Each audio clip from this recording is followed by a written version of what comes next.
Walk on, walk on, walk on, walk on. I say walk on. I'm gonna keep on walking till I find my way back home.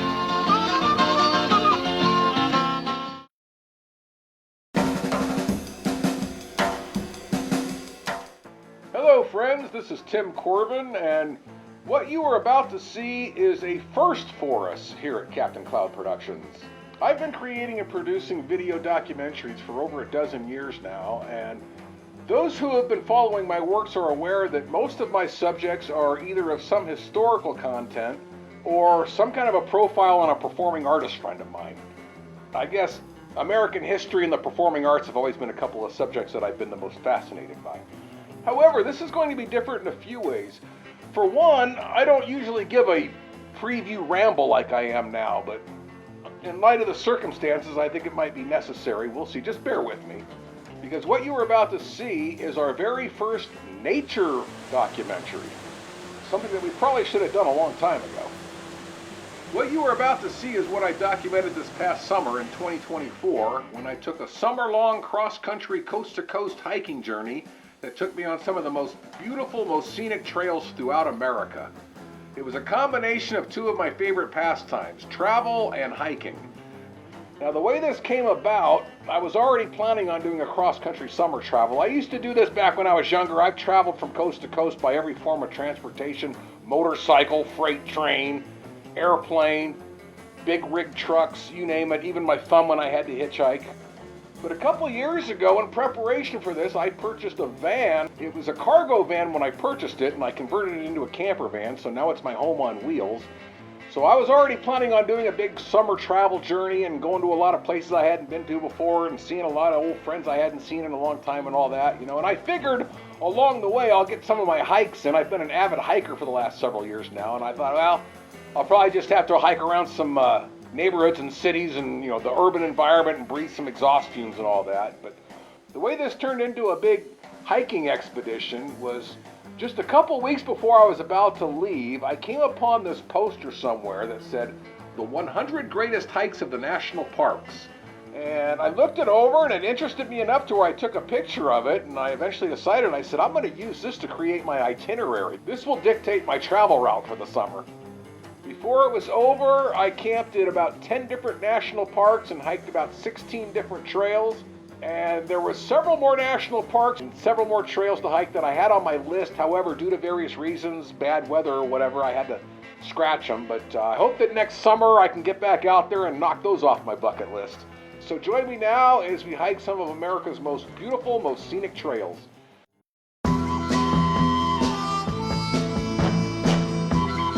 So before I even hit the road, I discovered that 2 of the 100 listed most scenic hikes is pretty much right in my backyard. Within Joshua Tree National Park, which I live adjacent to out in the Southern California desert. And since I got into this whole hiking game a few years ago, I generally make about 3 hikes a week and go out about a couple hours at a time. And I'm usually within the Joshua Tree National Park at least once a week. They have so many beautiful trails there, and I've hiked pretty much all of them by now.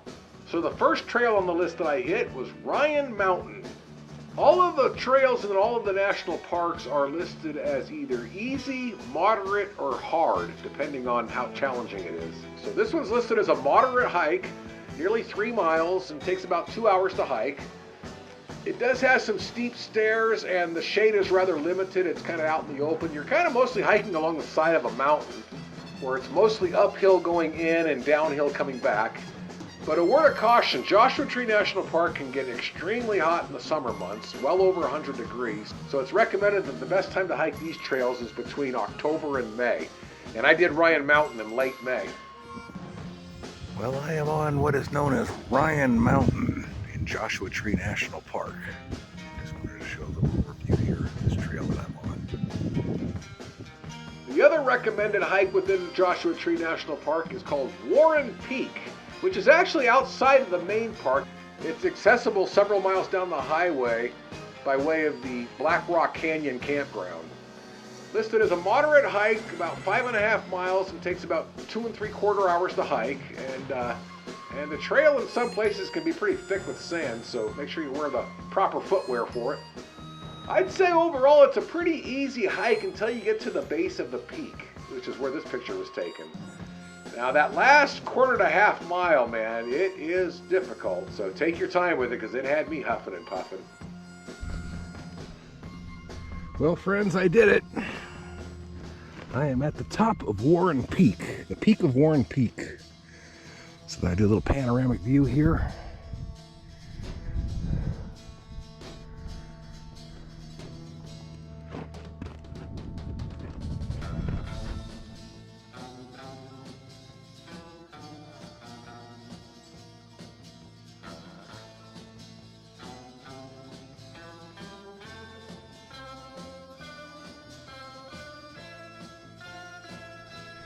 Could have used more than one hiking pole. Now here, a couple things here. Let's see what this is.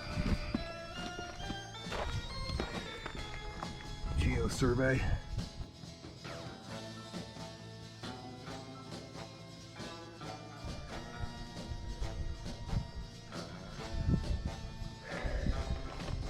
Let's see what I got here.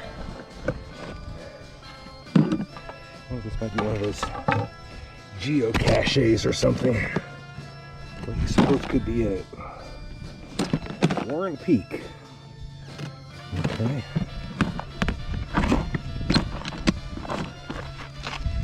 Oh, nice.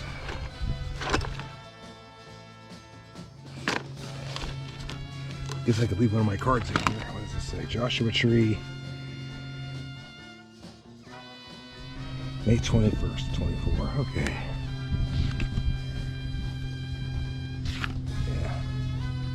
Oh well, I'll throw one of my cards in there.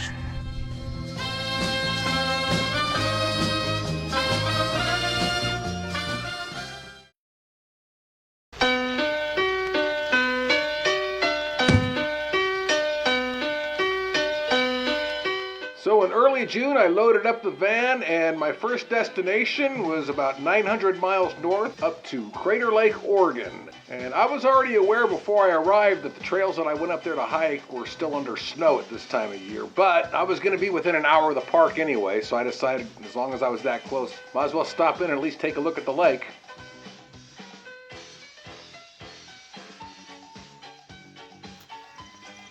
Well, friends, I'm in Crater Lake, Oregon. Crater Lake National Park. What we're looking at here. That's what's known, I believe, as Wizard Island. I came up here to begin my hiking excursion. My national park hiking journey is going to begin here.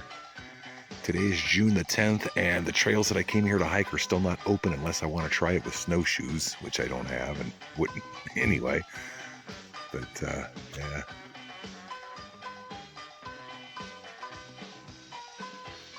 Ain't gonna get any further. I'm like at this cliff's edge. A little scary.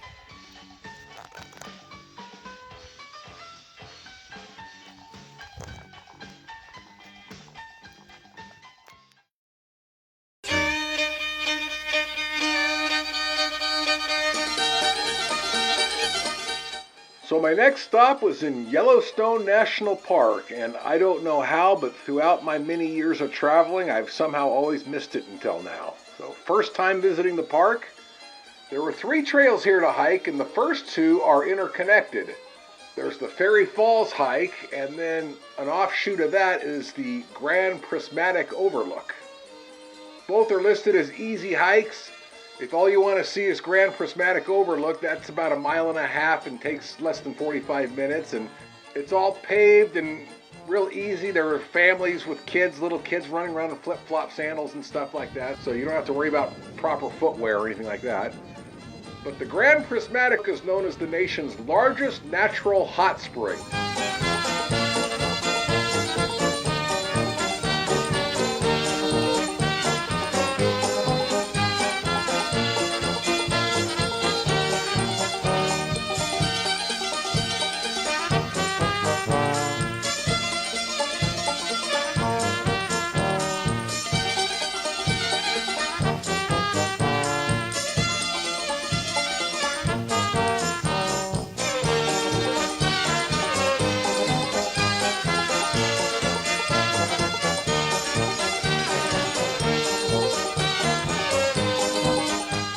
the Fairy Falls hike itself is nearly 5 miles out and back, and it takes about an hour and a half.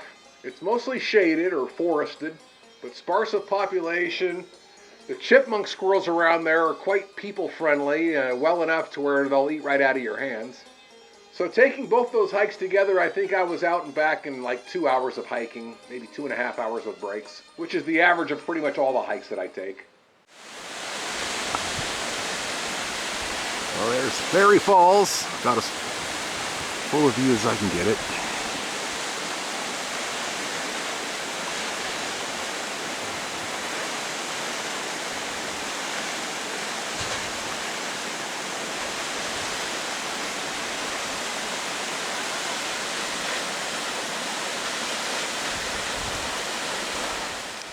Now, an interesting thing happened after I took these hikes. On my way back to my camp, I was like 6 miles south of the trailhead when I decided to stop in and take a look at Old Faithful, the notorious Old Faithful. And I just figured I'd stop and get a couple of pictures. I know that it only goes off like once or twice a day. But anyway, I pulled into the parking lot and I could see that it was pretty full, and I got parked and I could see there was a whole bunch of people, several hundred people it looked like, all sitting out there in this big semicircle. And I looked into the visitor information document that they give you when you first go into the park, and it gives a web address where you can look up and see the approximate time of when it's going to go off each day. Give or take 10 minutes, it says. And as it was, it said it was going to go off in like 6 minutes from the time that I got parked. So I quickly grabbed my cameras and equipment and ran out there and sat down, and within 5 minutes of getting set up, boom, there it went. Oh, here it is, here it is.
So the following day I went to tackle the Mount Washburn Trail. Mount Washburn at the Dunraven Pass, it's called. And the scenery was great and the trail population was fairly sparse. Listed as a moderate hike, pretty much uphill in and downhill back, but it's 7 miles out and back and takes about 3.5 hours. And I didn't make it that far. I only covered about 2/3 of it. And at this point, about an hour in, the trail was covered mostly in snow, and there were some families with kids coming back, and so I'm sure I could have kept going, but by this time I'd almost taken a few hard falls. The only thing that kept me on my feet was the fact I was using my 2 poles instead of my 1 stick, but yeah, by this time my feet were wet enough and I figured I'd gone far enough, so I'll just steal a photo from online somewhere of what the end of the trail looks like, the Mount Washburn overlook.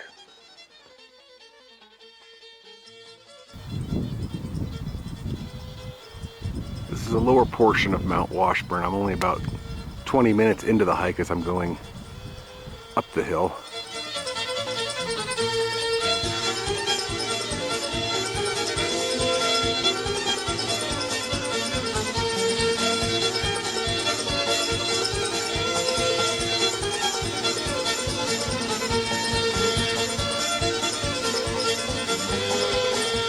Give you a little idea of how high I've climbed, all uphill hiking, because I parked at the ground street level. Okay, I just came down this trail here, going around the bend, and I came upon this overlook.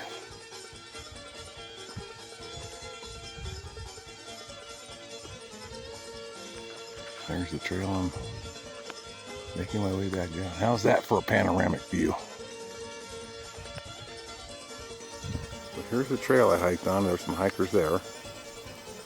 Just to give you an idea of where I've come. This is the top of Mount Washburn. Well, I'm not quite. Mount Washburn and Dunraven Pass in Yellowstone National Park. As you can see, like the last quarter mile or so, I was hiking almost entirely in snow. And the trail keeps going up that way for about another 1.5 miles. So I'm only about, this is 2 miles. This is the 2 mile point. So I'm only a little more than 2/3 of the way through this.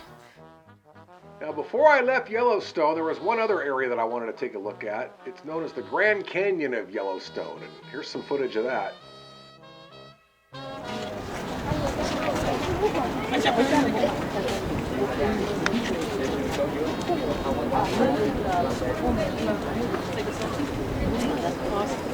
The Grand Canyon of Yellowstone National Park.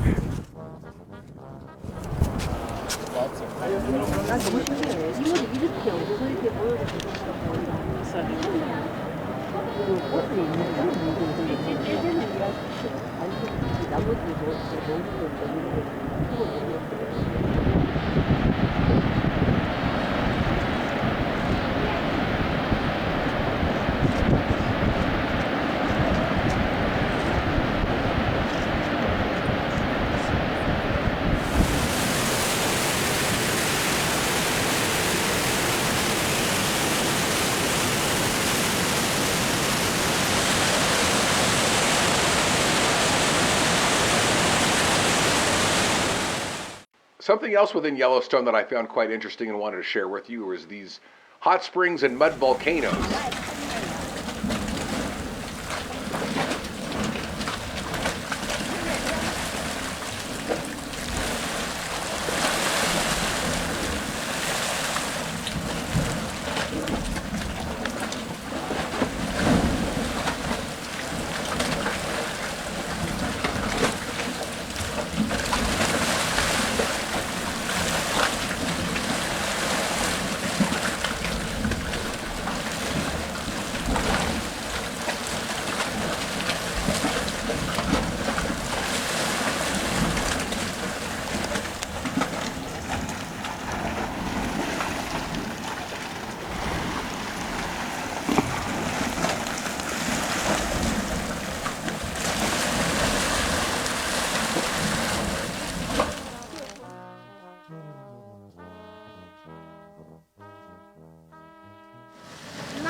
On my last day in Yellowstone, upon returning to my campsite, this is what greeted me at the entrance.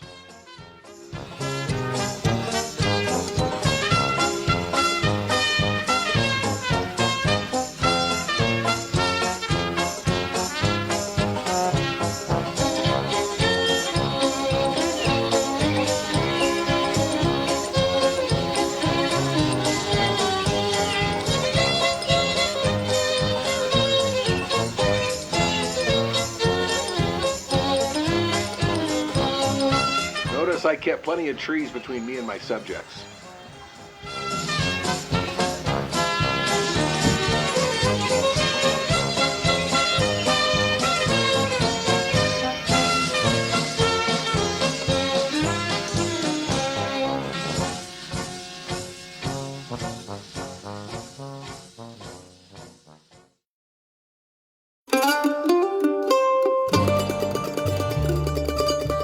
So my next stop on this journey was at the Grand Teton National Park, which is adjacent to Yellowstone. So I just went straight out of one national park and into another. So I was there to hike 3 trails: Inspiration Point, Cascade Canyon, and Amphitheater Lake. So like in Yellowstone, where the Grand Prismatic Overlook Trail was an offshoot of the Fairy Falls Trail, here in Grand Teton, the Cascade Canyon Trail begins where the Inspiration Point Trail ends. So again, I took both of these hikes at once. Now a little heads up, first you have to park at the Jenny Lake Visitor Center, and I arrived at about 10 o'clock in the morning and there were cars more than a mile away parked out on the street. And it took me about 30 minutes of driving around in circles before I finally got a spot about a quarter mile away. And both of these trails are accessible only by way of a $20 boat shuttle ride. Both are listed as moderately challenging. Inspiration Point is 2 miles of almost all stairs and with lots of families. So quite overpopulated, at least when I was there. Are you guys finished with the loop? I don't think so. I think we're gonna go back that way. They're like 4 miles. I don't know which one. Inspiration Point. The Cascade Canyon is like 9 miles altogether out and back. It takes close to 4 hours to hike, so of course I only took a portion of that. And it's not a good trail to hike. I wasn't impressed with it at all. It's full of a lot of large rocks and very, very narrow, densely populated areas, and populated with vegetation and people. It's definitely a trail to use hiking poles on. I oftentimes had to stop and let a train of people coming from the other direction pass, and the trail usually wasn't wide enough for 2 people to squeeze around each other, and sometimes there'd be a group of 6 or 8 people in front of me moving at half my pace. Sometimes people would like stop to take a picture and they'd like force me to bump into them as I'm trying to squeeze past them.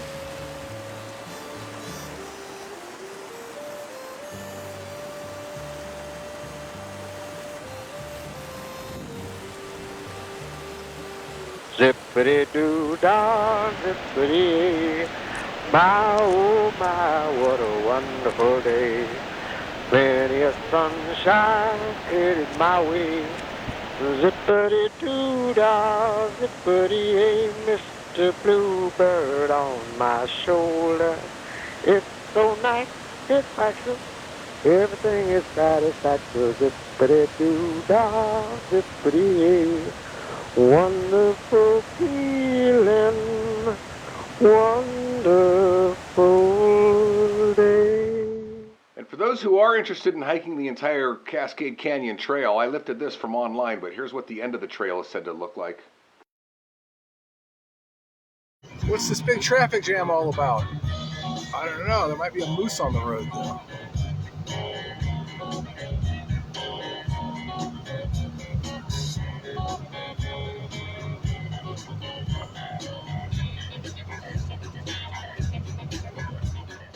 The following day, I hiked a part of Amphitheater Lake, which altogether is nearly 10 miles out and back, and it's listed as a hard trail.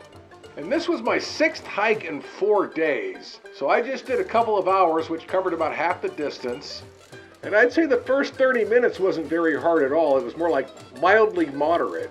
But the last 30 minutes, man, it kicked my butt. It was all uphill, often very steep.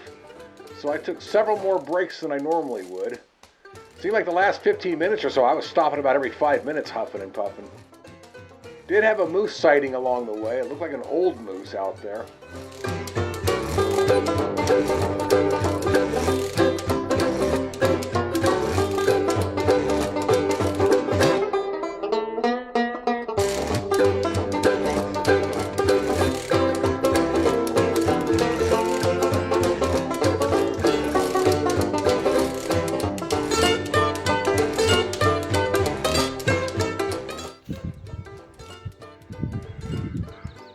I'm at about the midway point of the Amphitheater Lake trail. I heard that the latter half of it was like still covered in snow anyway, so, but I've gone as far as I'm gonna go. By the way, for anyone who might be interested in hiking the entire Amphitheater Lake Trail, here's a picture posted online of what it looks like at the end of the trail. So just as I was leaving the park and on my way to my next destination, I had one last fantastic wildlife sighting. When I first arrived in Yellowstone several days before, as soon as I got there, there was this big hoopla, tons of cars parked along the side of the road, and several people out with their cameras on tripods with big telescopic lenses, and I could see way off in the distance was these three little tiny dots that someone said was a mama bear and a couple of cubs. And I'm just getting into camp, and I figured, oh, well, there'll be plenty more sightings, I'm sure, while I'm here. I'm going to be here for a while. And as it was, there was never another bear sighting until this moment here. I'm getting out of the park, and suddenly another mama bear with a couple of cubs, not too far from the road at all, and they must have just appeared because there was only like two other cars pulled over to the side of the road. So I had no problem at all quickly stopping and parking and getting out and shooting this. Look for the bare necessities, the simple bare necessities. Forget about your worries and your strife. I mean the bare necessities. That's why a bear can rest at ease with just the bare necessities of life. Look for the bare necessities, the simple bare necessities. Forget about your worries and your strife. I mean the bare necessities. That's why a bear can rest at ease with just the bare necessities of life. Yeah, with just the bare necessities of life. Yeah, man!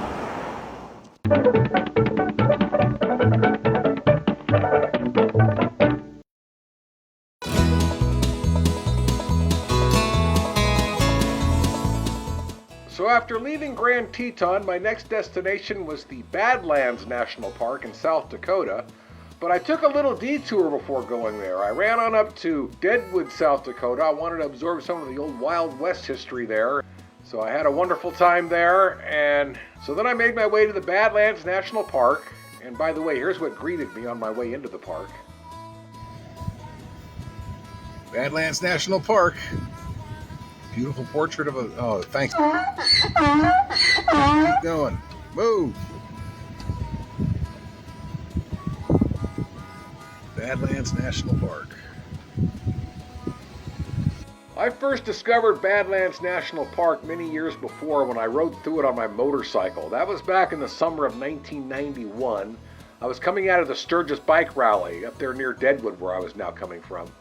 And I remember just being blown away as I rode through this, seeing all these multicolored layers of interesting rock formations all around me and all that stuff. And I was just looking everywhere. I thought, oh man, I gotta come back here someday. And so I finally did, but it took me more than 30 years. But here I am, taking a little more time to absorb it all. And there's actually only one trail here that I was here to hike, only one that was on that top 100 list. And that's what's known as the Notch Trail, which is pretty short actually. It's only about 1.5 miles long. Considered a moderately challenging hike, and something that's quite interesting about it is early into the hike, you have to climb up this ladder here, this log and cable ladder, which is kind of interesting. It's the only hike I took this summer that required you to climb up any ladders.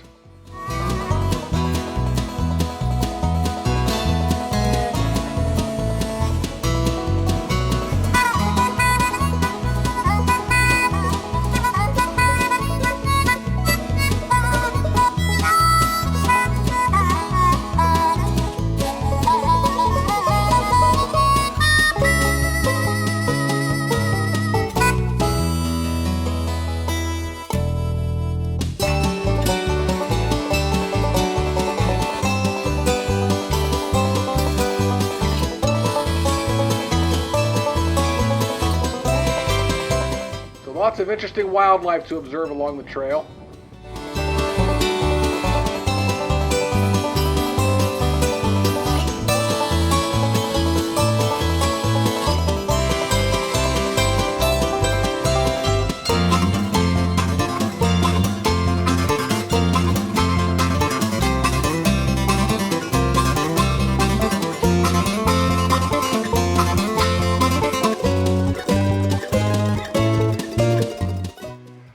keep in mind about the Notch Trail, the end of it is a bit challenging. However, it's worth it, as you can see by the scenery here. But it's not for anyone who's scared of heights, as you can see. I'm standing at the edge of it here.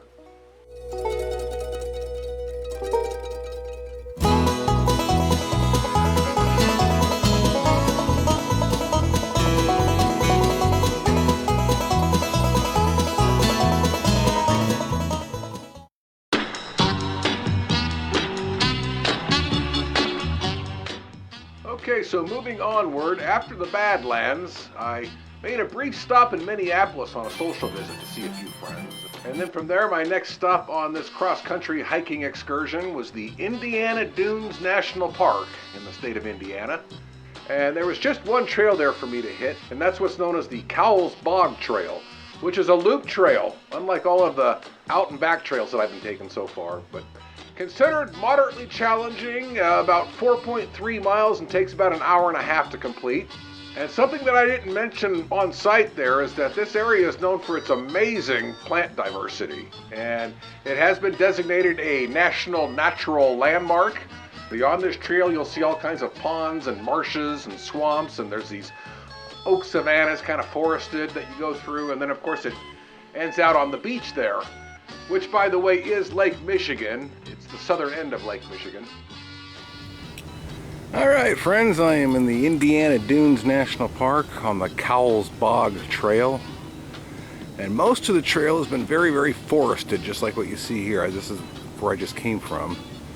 And makes it a little modder, the fact that a lot of this last bit here has been kind of more uphill than level. And as you can see, it's very, very sandy terrain here. So it's like, you know, in some places your feet sink a few inches into the sand with each step. So that's been making it a little difficult. But you know, I'm about ready to get to the end, or to the this is where the loop starts to loop back, the end of the loop here, and seeing what's coming ahead. Thought I'd get the camera out and say, check this out. Indiana, folks.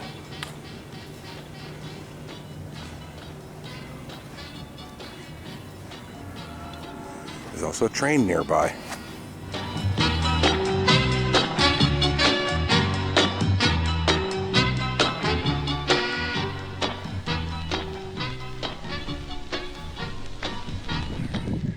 So this is the Cowles Bog Trail.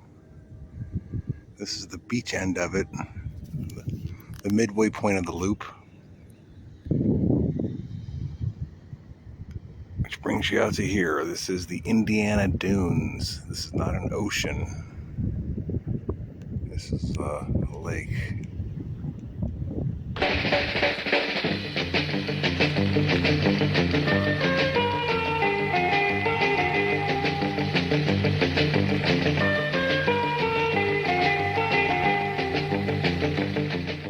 One thing to keep in mind while you're there, adjacent to the Indiana Dunes National Park is the Indiana Dunes State Park.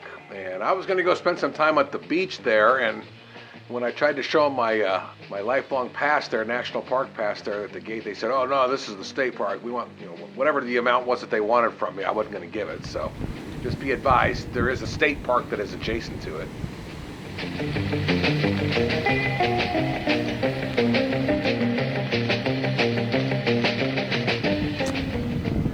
Well, I had this beach all to myself for a little while, but before I could finish my snack, this family showed up with all these kids, and they, as soon as they jumped in the water, all started yelling and screaming. So I figured, all right, well, the beach is theirs now. So.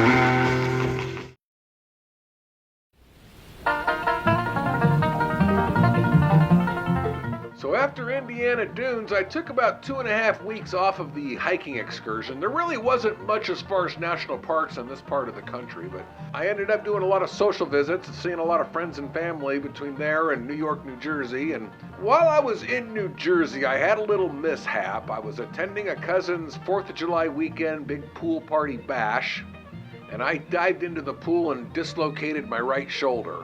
And it was about an hour of the worst pain in my life before I got to the hospital and got it reset. I was just a couple days away from my Tennessee residence for the summer. So on my way to my Tennessee summer residence, I had to make one stop along the way. And that was in the state of Virginia to the Shenandoah National Park.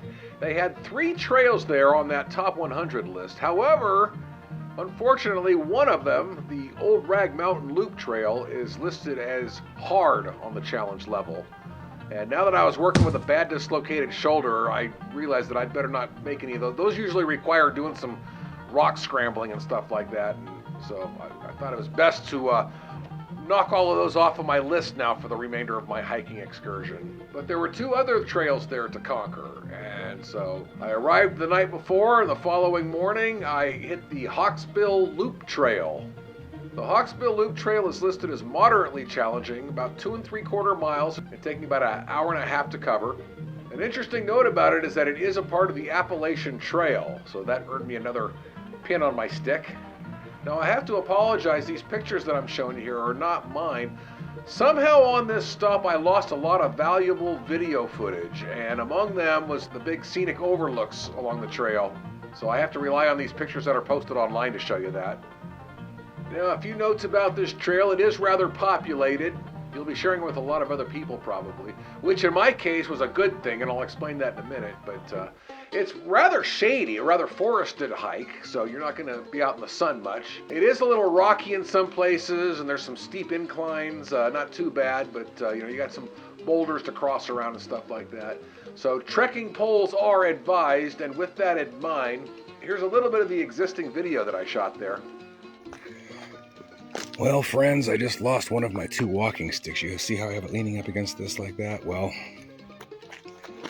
one of them took a fall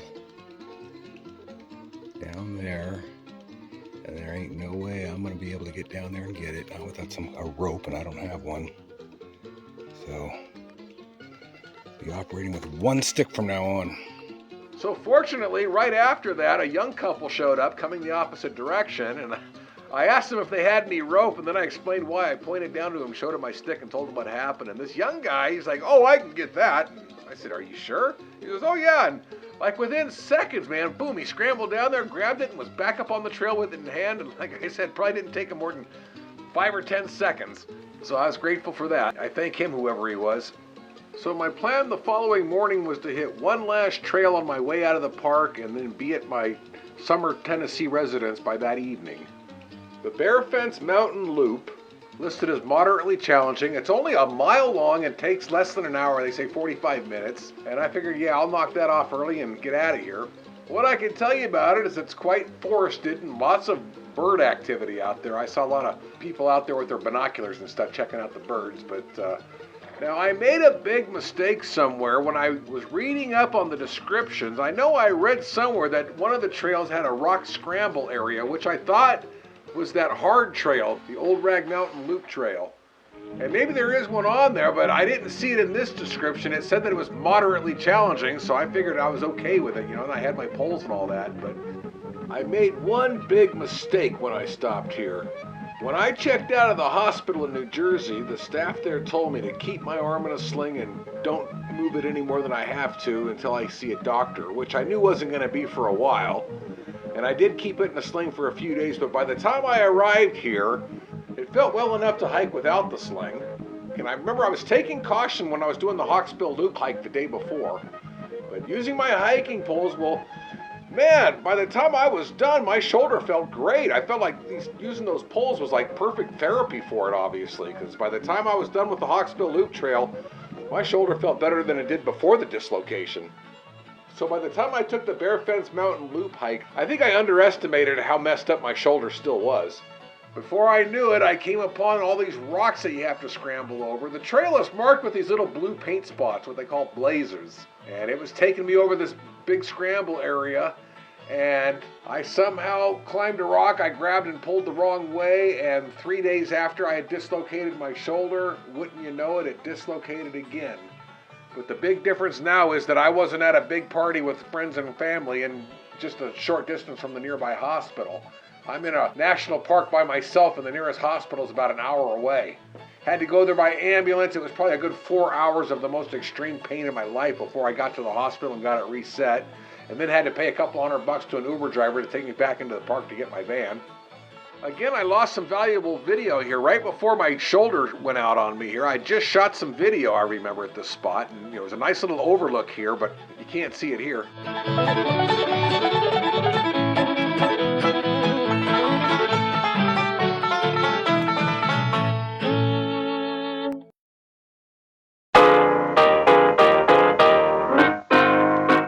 So with my arm in a sling, I finally made it to my Tennessee residence, only to find out that I wouldn't be able to see a doctor until I got back to California, since that's where my insurance was from, and that wouldn't be for another 3 months.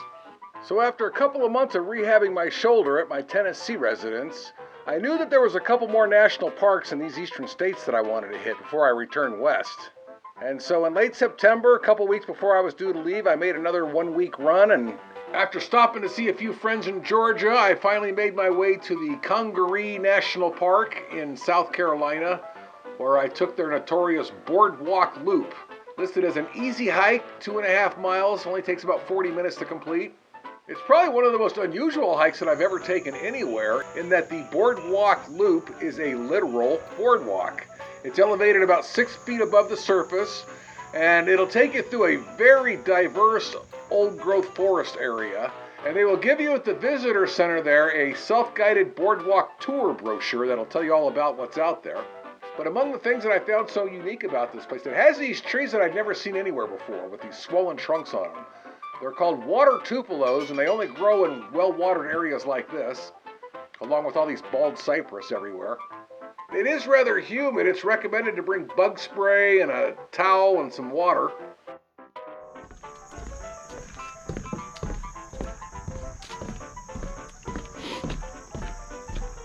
Congaree Boardwalk Loop, one of the 100 most scenic hikes in all American national parks. Swampland, swamp. I'm wondering if this whole 40-minute boardwalk hike is all on these wood planks.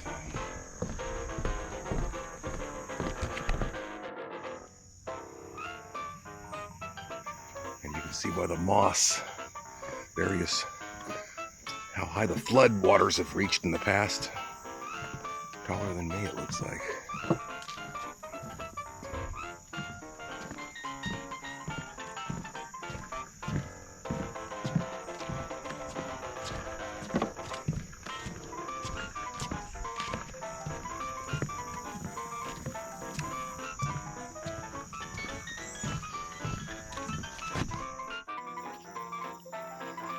Bald cypress. All around out here.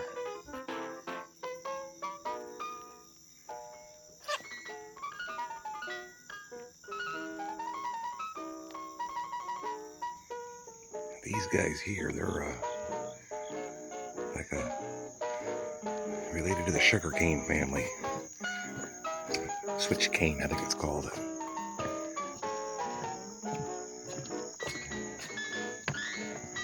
Yeah, this is pretty cool.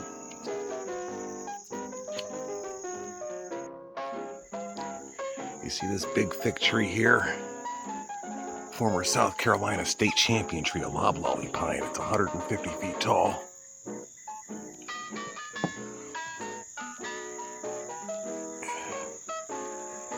And about as thick as it gets.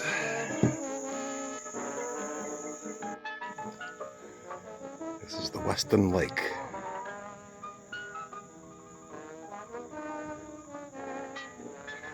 They say it's full of turtles. snappers, and I think they call them yellow-bellied or something like that.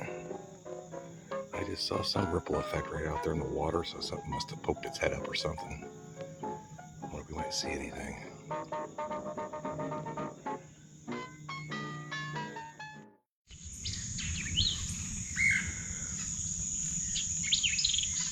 Very diverse in wildlife, especially the bird activity. I heard woodpeckers everywhere. See if you're quiet enough, you can hear birds.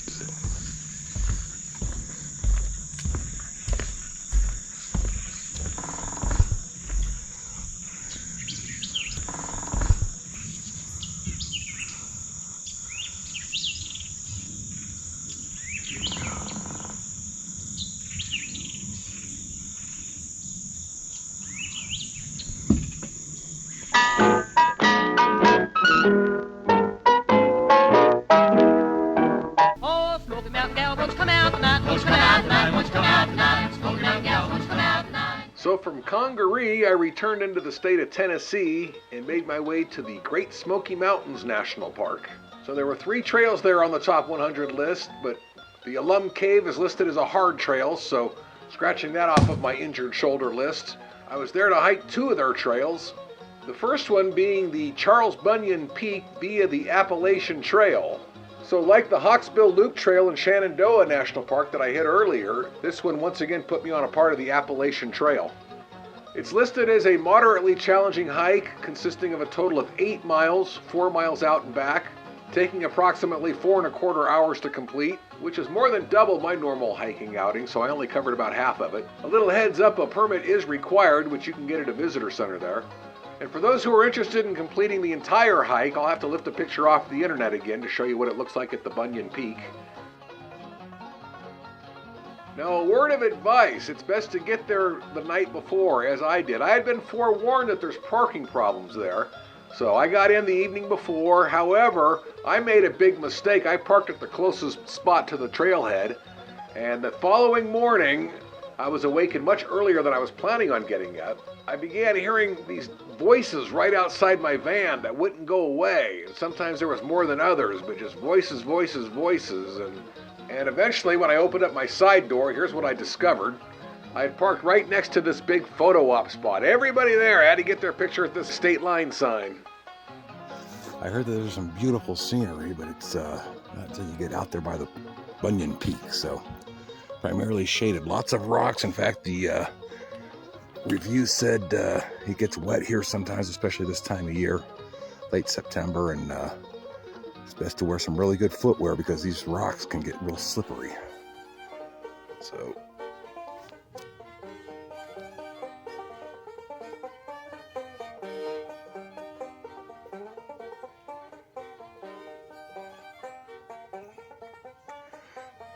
this trail is primarily covered in forest canopy. So they say that even when it rains, it doesn't, you're not going to get rained on that much, but it does get very wet here, as you can see by these rocks. So,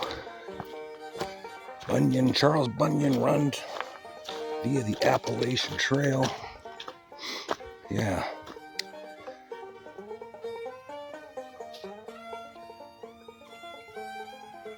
No monopod? Gee, why not?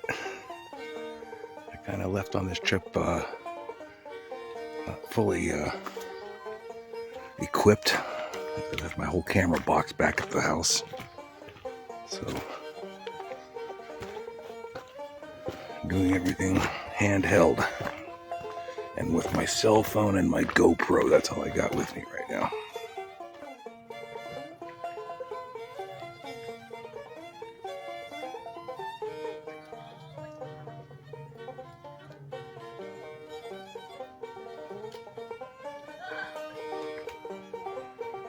Very populated trail. Hey, go ahead. Don't want to mess up your picture. Ah, you're good. You're good. I'm just doing some overview. We're trying to. So this is the only real overlook in the first half of the trail that I've hiked. Charles Bunyan via Appalachian. And I can't stand to shoot a video for more than a minute before people come along, so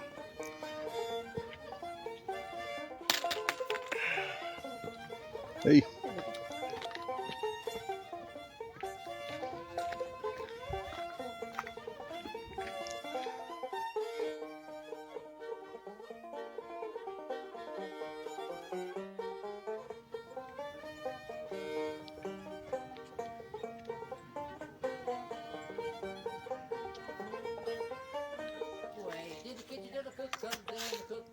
As I said before, lots of people on this trail coming and going. This is like the early afternoon.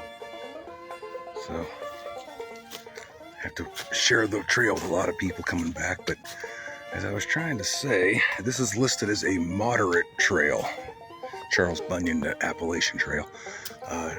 And by moderate, it's one of the many I've been on where it's all uphill going in and all downhill going out. So you want to make sure that you're going to make better time coming back than you will going out. So I'm doing a 2-hour hike. Now for me, it's kind of balanced out a little because on the way back, I'm doing a lot of stopping to take pictures and shoot videos. So anyway, it's going on 2 hours and 12 minutes of hike time for me here. And I'm getting pretty close to the trailhead, finishing this up. Tomorrow I will do Andrews Bald. Until then.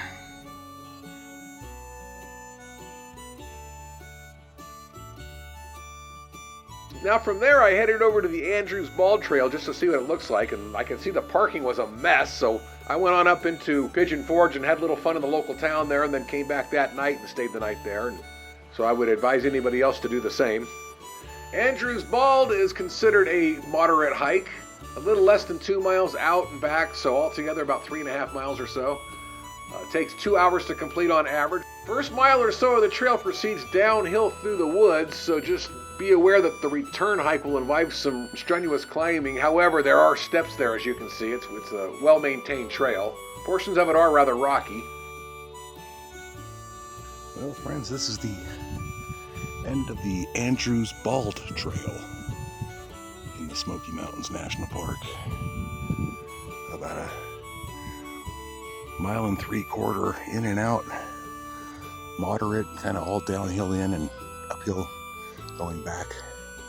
The opposite of the Charles Bunyan Trail that I hiked that I took yesterday. Okay, so some interesting notes on this Andrews Bald Trail that I'm on. As you can see, very thick, very dense. At times, it's late morning, but I've had to take off my sunglasses because it was too dark. And as you can also not hear, it's very quiet. There's no birds chirping or anything like that. Seen a few colorful butterflies, but not much else.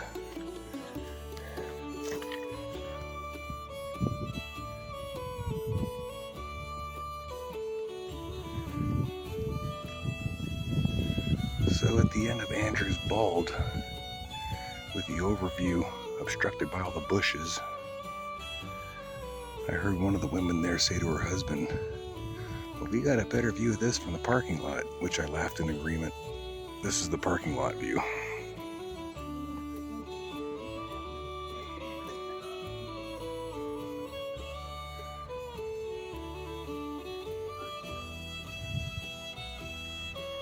And while you're there, it's worth it to hike about a 1/2 mile up a paved road to the big Klingman's Dome observation overlook. And it's pretty steep incline. You know, I had to stop and catch my breath a few times, but a 1/2 mile on a paved road off the Andrews Bald Trail, and up, you walk past the visitor center there, and yeah, you get a full panoramic view all around.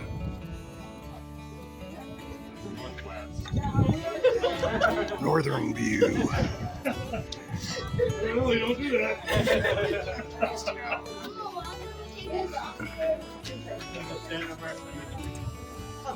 Pockets? You don't have to. Yeah, well, Eastern view. got proof that I made it, huh? You made it. Southern view, rather cloudy.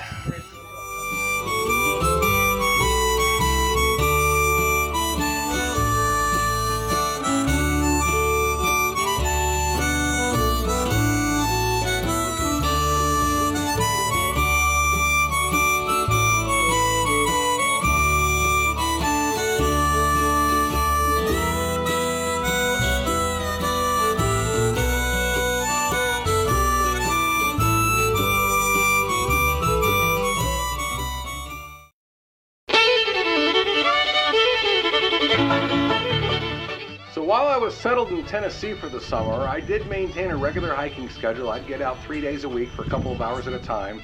And although they're not a part of the national park system, there are a few trails that I did feel was worthy of sharing with you here. The first two were a couple of local trails that I hiked weekly. Within Rhea County is what's known as the Cherokee Walking Trail, which is said to be a part of the Trail of Tears for anybody who knows about American history and the plight of the American Indians. In fact, there's a nearby memorial site and visitor center there. And it is accessible by way of a cable-suspended swinging bridge that will bounce and sway as you walk over it. It's all paved and flat and easy. It consists of 3 loops, and collectively it makes up nearly 2 miles, about 1.75 miles. And I usually walk each of them a few times in different directions. But what I enjoy the most about this is the wildlife diversity that's out there. Out there I have come upon big herds of deer, 8 or 10 of them at a time, and all kinds of land animals, raccoons and rabbits and the occasional snakes and giant fish-eating birds and water turtles that bask in the sun out there.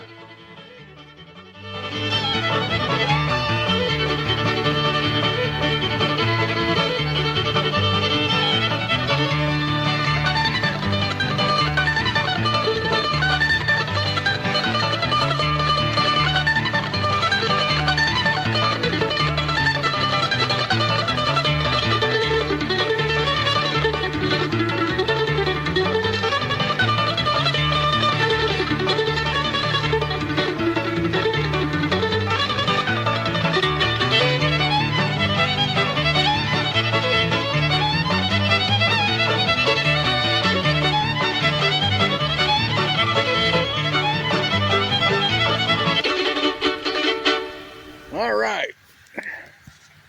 So I'm out on my regular hike on the nature trail. As you can see, it's raining. As you can see here, yeah, we had some good rain today. Earlier today, it rained pretty hard, and now everything is flooded. There's a robin. But the reason why I'm turning this on is because up here where we're going to walk into, the frogs are out. They're calling. They're mating calls. See if we can hear some of it. Here we go. Listen to this.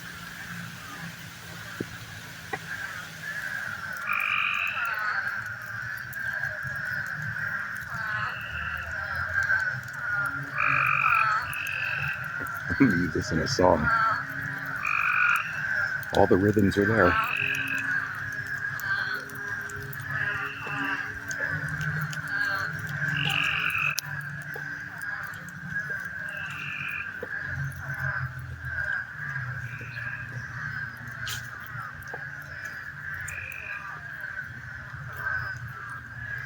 Another local hike there in the Rhea County area that I would take almost weekly is the Laurel Snow Pocket Wilderness.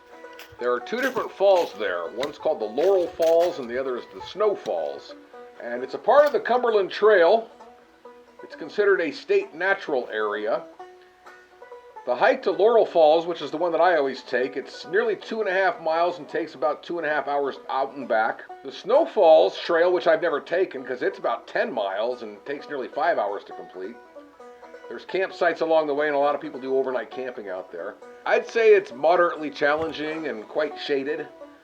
And what's interesting in the early part of the hike there along the Richland Creek is the remnants of an old coal mining operation that took place there back in the 1800s. It was known as the Teton Coal and Iron Company. In fact, according to family genealogy records, I have a cousin who died in a mining explosion there back in the 1890s.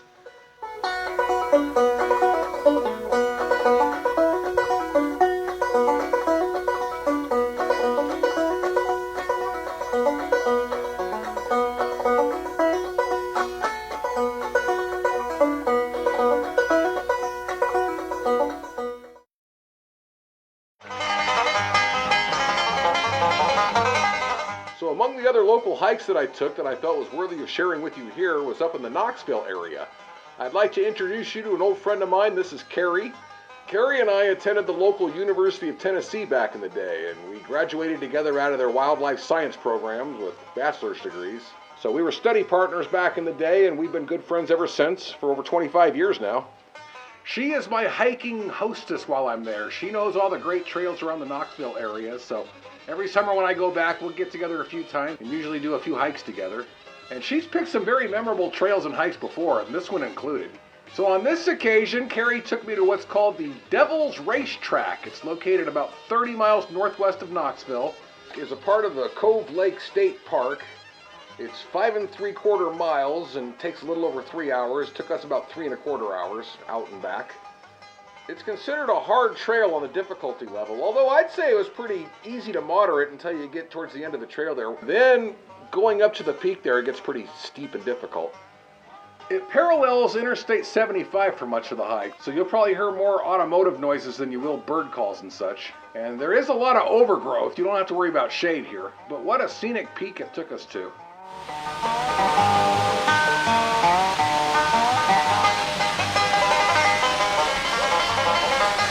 Find anything in that?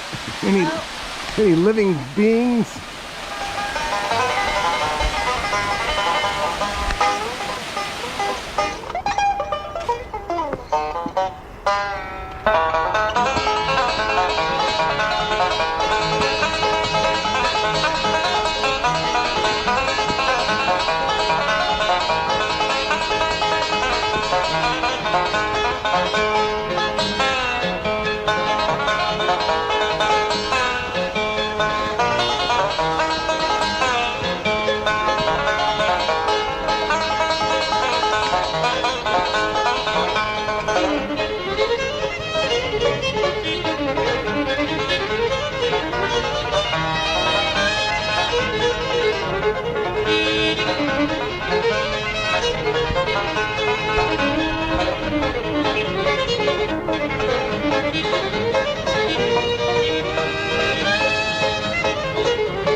Devil's Racetrack, north of Knoxville, Tennessee. Give a big wave, Carrie. My hiking partner, Carrie. Look at how close we are to Interstate 75 and all that madness. And yet it's as serene as can be up here.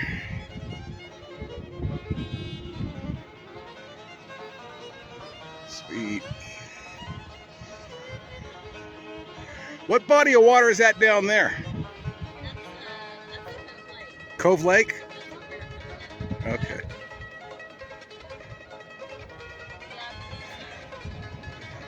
These hawks soaring right around us here. Now we had a bit of a problem getting back. Just as we were about ready to begin the descent, one of Carrie's shoes fell apart on her. The whole sole came off of it. And the only thing that I had to try to keep it together was I had some headphone speaker wires, and so we tried to tie that around there to keep it together. Then, once that was tied together, we didn't take more than about 100 steps before her other shoe did the exact same thing. So Carrie had a much more difficult time getting back than I did, but she did make it, minus a couple of shoe soles.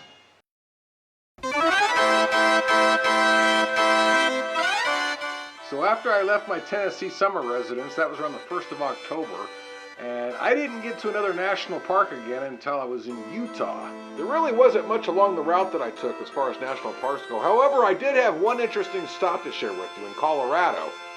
I used to live right outside of a place called the Garden of the Gods. It's actually a public park, but it was designated a National Natural Landmark, and it contains a whole bunch of little small trails that are, most of them are less than an hour. A few of them take more than 90 minutes, but all are listed between easy to moderate. And so while my friend who I was there to visit was working during the day, I'd go out there and hike occasionally. Very interesting red rock formations that I would highly recommend anyone to check out if they're in that area. Garden of the Gods right outside of Colorado Springs, which is pretty much right dab smack in the center of the state. Oh, there's the kissing camels.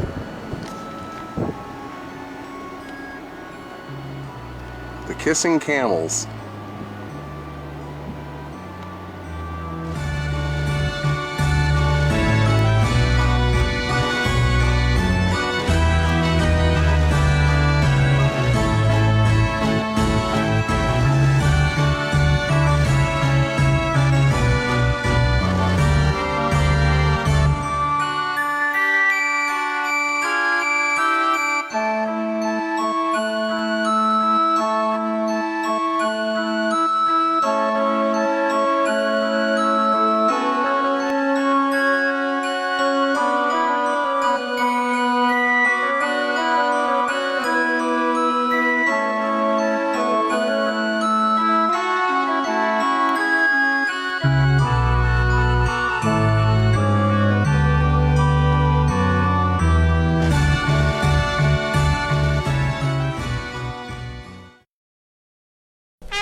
So by the time I arrived in Utah, we were getting into mid-October, and there were 4 different national parks there that I had intended on visiting, and collectively they had 10 different trails on it that I was hoping to hike. 1/10 of the 100 most scenic national park trails I would be hiking was my intention. And for various unfortunate circumstances out of my control, only one of those national parks was I able to visit, and only one of its trails was I able to hike. My first stop just inside the state line from Colorado was Arches National Park. It had a couple of trails I wanted to hike. But upon my arrival at the gate, I discovered that unlike any of the other national parks that I've ever been to, with Arches National Park, you must have a reservation just to get in.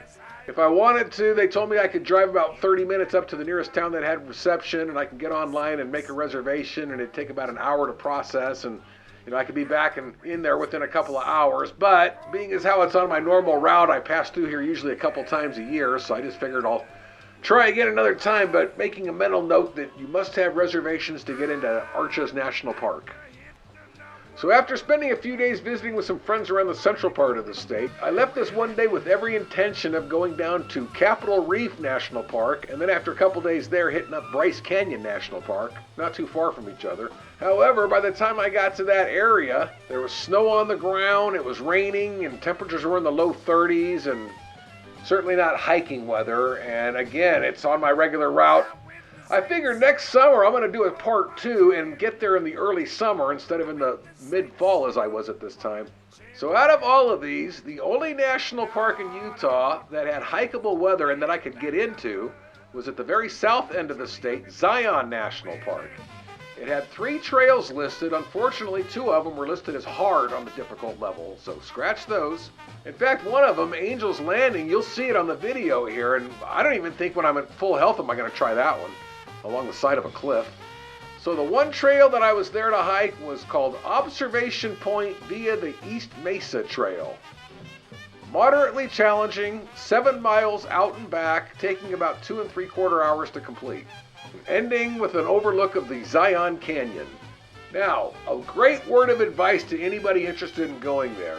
I went in there with my high-top extended cab van, and it was very, very difficult. I found out later that there's a nearby lodge where you can park and pay for a shuttle to take in. Please do that, unless you've got a 4x4. My front tires sank into a big erosion ditch, and it put a big crack in my front fender there. My first damage to my van. I got there, but no, I wouldn't try that again. Well, the sun is spotty today.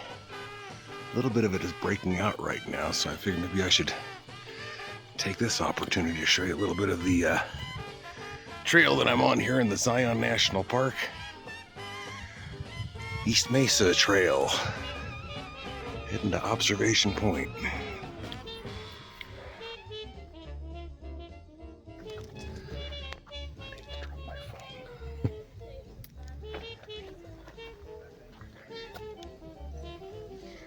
You guys are easy to step on, watch out.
you'll also see here that it is a very populated trail. I got there early, and still you can see how populated it was. So be prepared to share the trail with a lot of other people. So there's some people right there. Permit hike. What'd you say the name of that was? The Angel's Landing. Angel's Landing. And then you take Scout Trail to get to Angel's Landing. Ah. There, you can see where they start. Down here, yeah. And so it comes around. You loop around, you go over that hill, I think. Uh-huh. And then you walk in between, like it's like completely enclosed with two mountains on beside you. Right. I got these guys all over me now. Look at this.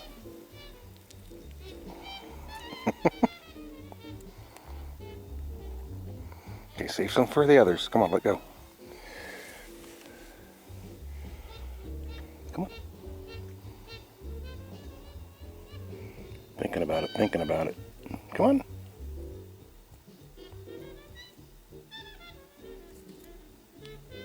More for you. You want some? Come on. Come on. Here you go. Yeah, you guys like that chocolate for some reason. You even ate a raisin. There you go. As I was saying, I'm at the observation point of the East Mesa Trail in Zion National Park. Big overcast. When I first got here, the sun was spotting through, and I figured I'd eat a little lunch. Guys, out. I'll feed you when I get back. But anyway, now this dude stole my chocolate bar. I went to take a picture, and I came back and look.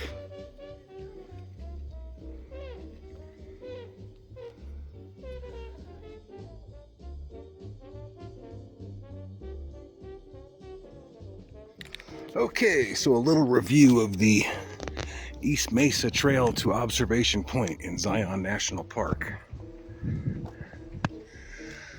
3.5 miles in, 3.5 miles back. A 7-mile hike, listed as moderate. I'd say about the first 2/3 of it's pretty easy, like what you're seeing now.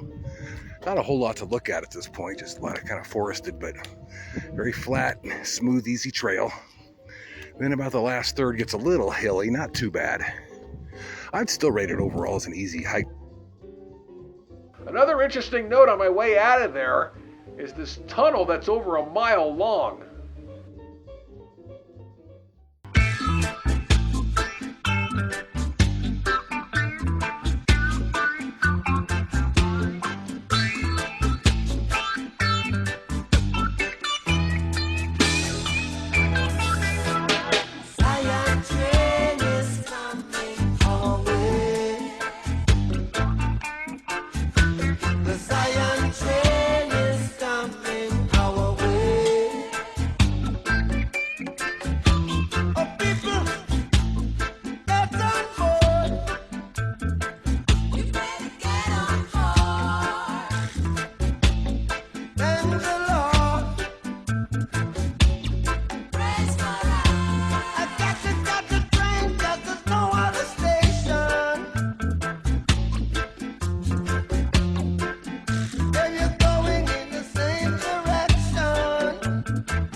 There you have it, folks. I hope you enjoyed that. And for any avid hikers out there who are considering visiting these national parks and hiking these trails, well, I hope that was helpful.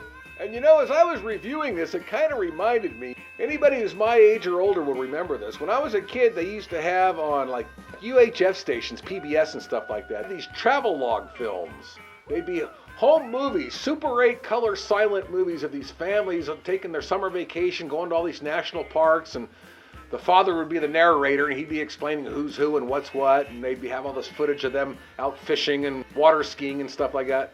So I guess that's what this is, sort of a 21st century digital travel log.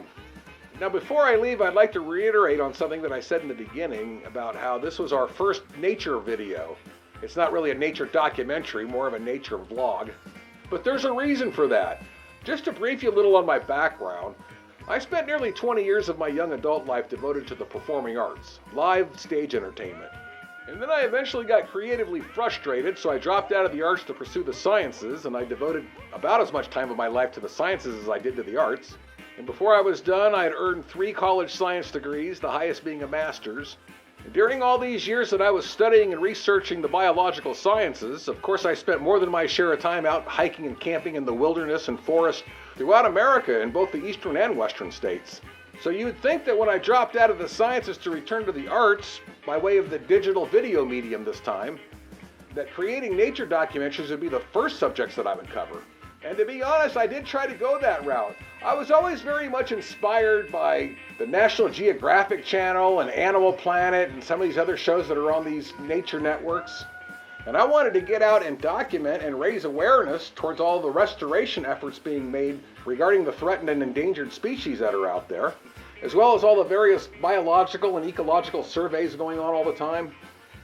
But as I've learned, to do so requires a lot of cooperation from government officials. And nothing personal against them, but as I've learned, me personally, I'm not cut out for that rank and file system. I'm much better off working independently as my own boss, where I don't have to answer to anybody but myself. So as far as future nature videos from Captain Cloud Productions, I will continue to work independently and hike America's most scenic trails and capture whatever interesting plants and wildlife I come upon. And next year I want to get out and hit those that I missed this time and add a lot more to them. So stay tuned, there will be a part 2 to this.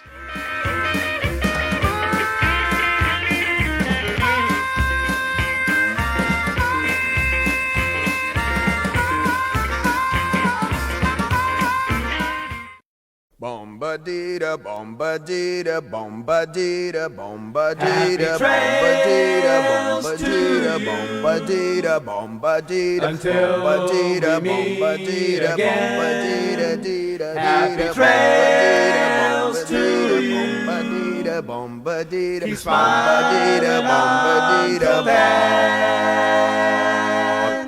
Who cares about the clouds when we're together? Just sing a song and think about sunny weather.